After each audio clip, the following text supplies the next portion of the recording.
जय हिंद दोस्तों topper math bye D sir की क्लास में आपका स्वागत है। तो दोस्तों आज हम लोग पढ़ेंगे प्रतिशत, जिसको इंग्लिश में परसेंटेज कहते हैं। तो दोस्तों प्रतिशत क्या होता है, पहले हम प्रतिशत को समझ लेते हैं। तो दोस्तों प्रतिशत का मतलब होता है किसी भिन्न के बटे 100। प्रतिशत का मतलब क्या हो जाता है, प्रतिशत का मतलब हो जाता है किसी भी भिन्न के बटे हम क्या लिख दें, 100 लिख दें। किसी भिन्न के बटे क्या लिख दें, 100, वो हमारा क्या हो जाता है, प्रतिशत हो जाता है। ठीक है, जैसे मान लीजिए हमें 2% जानना है, 2%। तो 2% का मतलब हुआ 2/100। ठीक है ना, 1% जानना है तो 1/, कितना हो गया, 100। 3% जानना है तो 3% का मतलब क्या हो जाता है, 3/100। मतलब हमें प्रतिशत जानने के लिए उस नंबर के बटे क्या लिखना पड़ता है, 100। अब दोस्तों इसका 100 का अर्थ क्या हुआ कि कोई वस्तु यदि 100 बराबर भागों में बांटी हुई है तो उसका 3 भाग हमें प्राप्त हो रहा है, उसी को हम 3% बोल रहे हैं। कोई वस्तु यदि 100 बराबर भाग में बांटी हुई है और उस 100 भाग का 1 भाग हमको मिल रहा है तो उसको हम 1% कहेंगे। कोई वस्तु हमारी ऐसे ही 100 भागों में बांटी हुई है और उसका 2 भाग हम पा रहे हैं तो उसे हम क्या कहेंगे, 2%। ठीक है ना दोस्तों, जैसे मान लीजिए 100 रुपये है, कितना है, 100 रुपये है। तो इस 100 रुपये में यदि हम 1 रुपया पा रहे हैं, 100 रुपये में कितना पा रहे हैं, 1 रुपये। तो इस 1 रुपये को अगर हम परसेंटेज में जानना चाहेंगे कि कितना परसेंटेज हमने पाया, तो 100 रुपये में से हम 1 ही रुपया तो पाए हैं तो 1% कहलाएगा। अगर 100 रुपये में से हम 2 रुपये पाते हैं तो 2% कहलाएगा। 100 रुपये में से हम 10 रुपया पाते हैं तो 10 रुपया कितना कहलाएगा, 10% कहलाएगा। ठीक है, तो ये होती है हमारी परसेंटेज का अर्थ कि कोई वस्तु 100 बराबर भागों में बटी है, उसका हम कितना भाग पा रहे हैं, जितना भाग पा रहे हैं वही हमारा क्या कहलाएगा, परसेंटेज। अगर हम आपसे पूछे कि x% क्या होता है तो x% का अर्थ हो जाता है कि कोई वस्तु 100 बराबर भागों में बटा था और उसका x भाग हमको मिला है। x% का अर्थ क्या हुआ, कोई वस्तु 100 बराबर भागों में बटा है और उसका x भाग हमारे हिस्सा में आया है, अर्थात मैं x% भाग पाया हूँ। ठीक है, तो परसेंटेज का मतलब हो जाता है पर 100%। माने क्या होता है, पर 100, मतलब पर मतलब बटे में 100। ठीक है, अब चलिए हम आगे चलते हैं, कुछ क्वेश्चन को देख लेते हैं। 9/16 को प्रतिशत में बदलिए। 9/16 दोस्तों एक भिन्न संख्या है, इसको प्रतिशत में बदलना है तो इसमें हम 100 से गुणा कर देंगे और प्रतिशत का चिन्ह लगा देंगे। ये हमारा पहला क्वेश्चन का निवारण होगा। 9/16 को प्रतिशत में बदलना है तो 9/16 में हम किसका गुणा कर देंगे, 100 में, आगे किसका चिन्ह लगा देंगे, प्रतिशत का। यही हो जाएगा आपका परसेंटेज। अब इसको सॉल्व कर लीजिए, 4 से काटिए, 4 चौका 16 और 4 से इसको काटेंगे तो 25 बार में कट जाएगा। ठीक है, अब 25 का 9 में गुणा करेंगे, 25 9 या 225 बटे कितना आएगा, 4%। ठीक है, यानी 225/4% होगा 9/16 का प्रतिशत रूप। अगर इसको आप भाग देते हैं तो ये दशमलव में बदल जाएगा। मान लीजिएगा हम भाग दे दें तो क्या आएगा, 4 5 का 20, 2 बचेगा, 4 6 का 24, 1 बचेगा, दशमलव लगाए 10 हो जाएगा, 4 दूनी 8, 4 5 20। तो दोस्तों जब दशमलव में बदलेंगे तो 56.25% आएगा। अगर जो फ्रैक्शन में इसका परसेंटेज देखेंगे तो 25/4% आएगा। ठीक है, तो ये रहा आपके पहले क्वेश्चन का आंसर।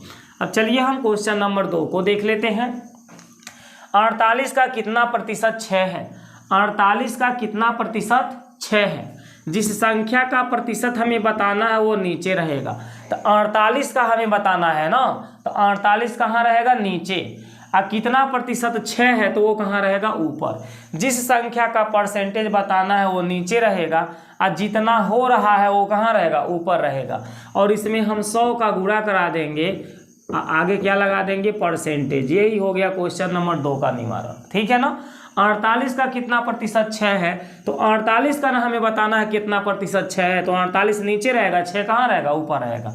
अब इसको काट दीजिए 6 से, 6 1 कम 6, 6 8 48। तो दोस्तों 1/8 आ गया, गुणे में कितना आ गया, 100 और यहाँ परसेंटेज का चिन्ह। अब 8 और 100 को यदि देखा जाती है, 4 से कटेगा, 4 दूनी 8 और ये 4 से कितना बार में कटेगा, 25 बार में। 25 का 1 में गुणा होगा 25/2 आपका आंसर हो जाएगा। यानी कि 48 का 25/2 क्या होती है? 6 होती है। अगर हम 2 से भाग कर देंगे तो 12 कितना आ जाएगा? 5% आ जाएगा। 12 कितना आ जाएगा? 5%। ठीक है, अर्थात आप कह सकते हैं कि 48 का 12.5% कितना होता है? 6 होता है। ठीक है ना।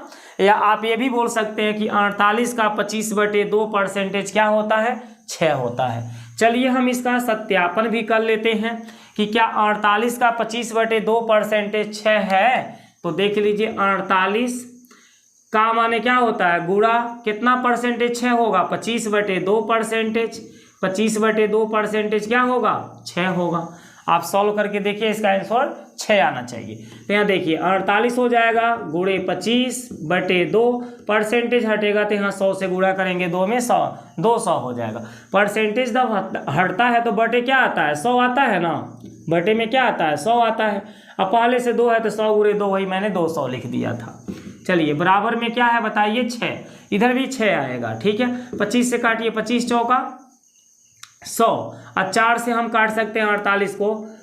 4 एकम 4, 4 दूनी 8। तो देखिए यहाँ पर ऊपर आ गया 12 और नीचे कितना आ गया? 2। बराबर में कितना है? 6।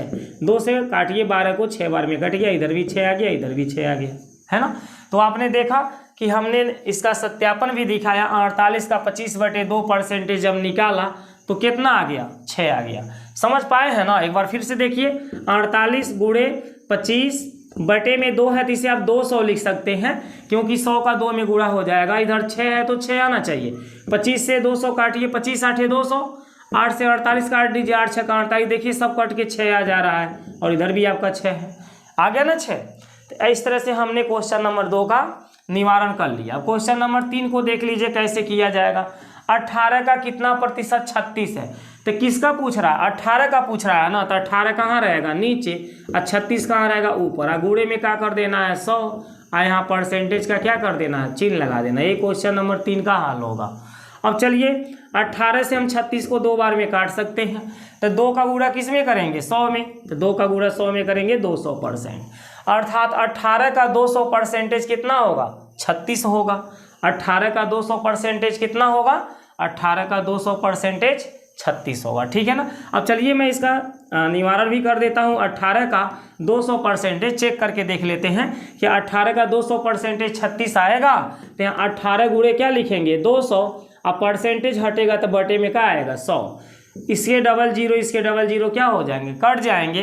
तो 18 गुणे 2 कितना होती है? 36 होती है। बटे में 1 है, बटे में 1 लिखाता नहीं है। तो आपने देखा कि 18 का जब 200% निकाले तो 36 आ रहा है। ठीक है ना। तो इस तरह से क्वेश्चन नंबर 3 भी आपका खत्म हो जाता है। अब क्वेश्चन नंबर 4 को देख लेते हैं।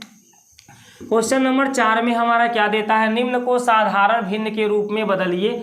35% दिया है। इस 35% को साधारण भिन्न में बदलना है।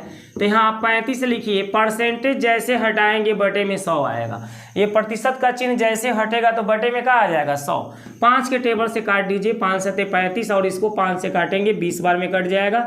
7/20 इस क्वेश्चन का आंसर हो जाएगा। तो चौथे का ये रहा है ए का आंसर। चौथे के ए का आंसर कितना आएगा? 7/20। यही हमारा क्या है? भिन्न रूप है। ठीक है ना। अब चौथे का बी देख लीजिए कैसे सॉल्व होगा। क्वेश्चन नंबर 4 का बी कितना देता है बताइए? 1.6% देता है। तो आप 1.6 लिखेंगे। परसेंटेज हटेगा तो बटे का आएगा 100। अब बताइए क्या होगा? अगर दशमलव के पीछे देखेंगे तो 1 अंक दिखाई दे रहा है। इस दशमलव के पीछे 1 अंक दिखाई दे रहा है। अगर नीचे में 1 0 बढ़ा दूं तो ये दशमलव का होगा? खत्म हो जाएगा, क्योंकि दशमलव के पीछे 1 ही अंक है, केवल 6। तो दशमलव के पीछे 1 अंक है तो यहाँ 1 0 बढ़ा दीजिए, यानी कि 100 को क्या बना दीजिए? 1000 बना दीजिए। 100 है ये, 1 0 लगाएंगे तो 1000 हो जाएगा। ये दशमलव हो जाएगी खत्म। 4 से दोनों को काटिए। 4 चौका 16, इसको 4 से काटिए। 4 दूनी का 8, 4 पचे 20, 0। ठीक है ना। तो देखिए 4/250 हो जा रहा है। अब इनको आप 2 से काट दीजिए। 2 दूनी के 4, इसको 2 से काटिए 125। तो 2 बटे कितना आ गया? 2 बटे आ गया 125। यही आपका क्या हो जाएगा? भिन्न रूप हो जाएगा। 1.6% का फ्रैक्शन रूप कितना होगा? 2/125। अगला इसका सी वाला ऑप्शन को देख लीजिए। सी वाला ऑप्शन में देता है 0.5%। देखिए 0 कितना दिया है 5%। अब इसको भिन्न में बदलना है तो 0.5% हटेगा तो बटे में क्या आएगा 100। अब देखिए दशमलव के पीछे कितना अंक है, हमें पीछे देखना होता है। तो दशमलव के पीछे केवल एक अंक है जिसका नाम क्या है 5, यानी दशमलव के पीछे एक अंक है तो यहाँ एक 0 लगा दीजिए, दशमलव ऊपर का खत्म हो जाएगा। ये 100 है तो एक 0 लगाएंगे 1000 हो जाएगा। 5 से काटिए, 5 1 कम 5, 5 दूनी 10, 10 कट गया है 2 बार में, 2 बार में 10 कट गया तो क 0 बचा है 2 0 बचा है, तो 1/200 इस क्वेश्चन का क्या हो जाएगा आंसर हो जाएगा।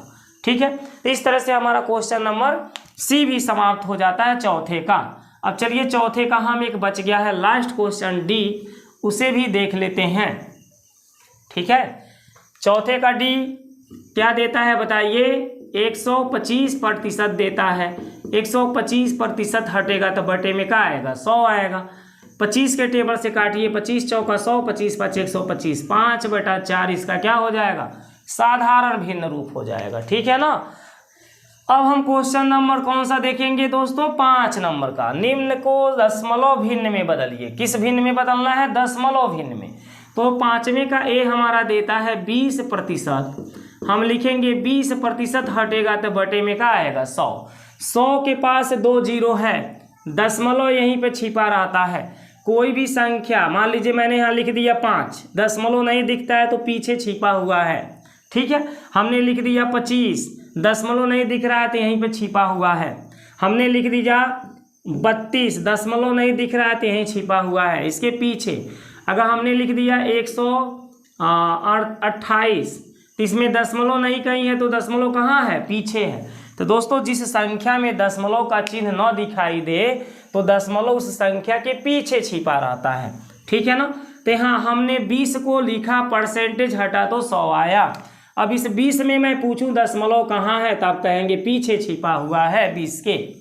अब 100 के पास 2 0 है तो ये दशमलव 2 अंक आगे चला जाएगा, यहाँ से 2 अंक बाएं साइड में आएगा, क्योंकि यहाँ 2 0 है इसीलिए 2 ही अंक आएगा। तो ये किसके आगे आ जाएगा 2 के आगे आ जाएगा।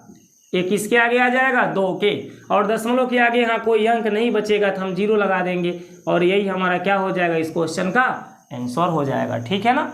चलिए अब हम 5वें का बी देखते हैं। 5वें के बी में देखिए दिया है 8%। क्या दिया है 8%। तो हम 8% हटाएंगे तो बटे में क्या लिख देंगे 100। 100 में 2 0 है, दशमलव 8 के पास नहीं दिख रहा है तो पीछे दिख रहा है, कहाँ होगा पीछे छिपा होगा। अब यहाँ 2 0 है तो ये दशमलव 2 अंक आगे जाएगा।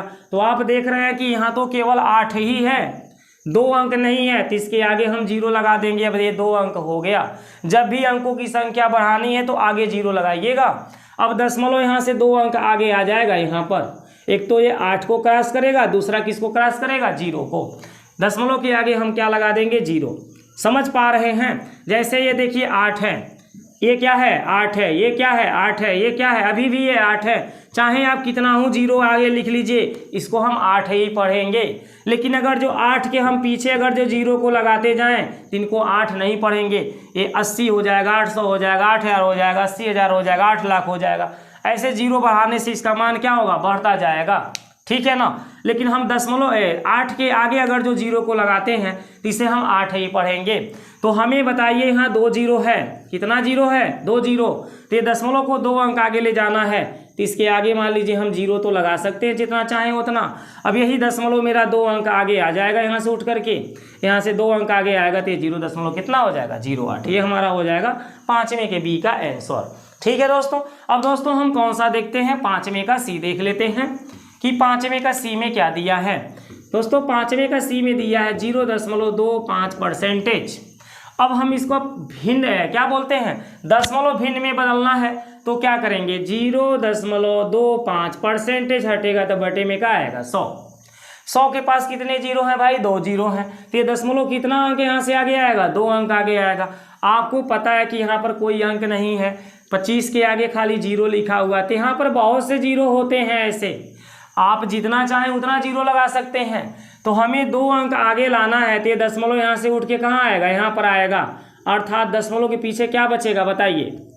यहाँ पे 2 0 हैं तो ये दशमलव 2 ही अंक में आगे आएगा। तो दशमलव के पीछे क्या हो जाएगा 0025 और इसके आगे एक ही जीरो लगाएंगे, बाकी को छोड़ देंगे, बाकी को लगाने की ज़रूरत नहीं होती है। ठीक है, तो दोस्तों इस तरह से किसी भी संख्या को दशमलव रूप में बदलना हो तो उसको दशमलव को हम क्या करते हैं, आगे बढ़ाते हैं, जितने जीरो हैं उतना ही आगे बढ़ा देंगे। ठीक है, ये हमारा क्या हो जाएगा आंसर। ये 100 के कंडीशन में ऐसा होता है।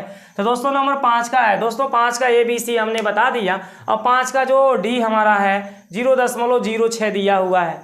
इस क्वेश्चन को स्वयं आप बदल करके आंसर आप कमेंट बॉक्स में हमारे भेजिए कि इसका आंसर क्या आएगा, दशमलव रूप में इसका आंसर क्या आएगा। 0.06 है। ठीक है दोस्तों, अच्छा दोस्तों नमस्कार।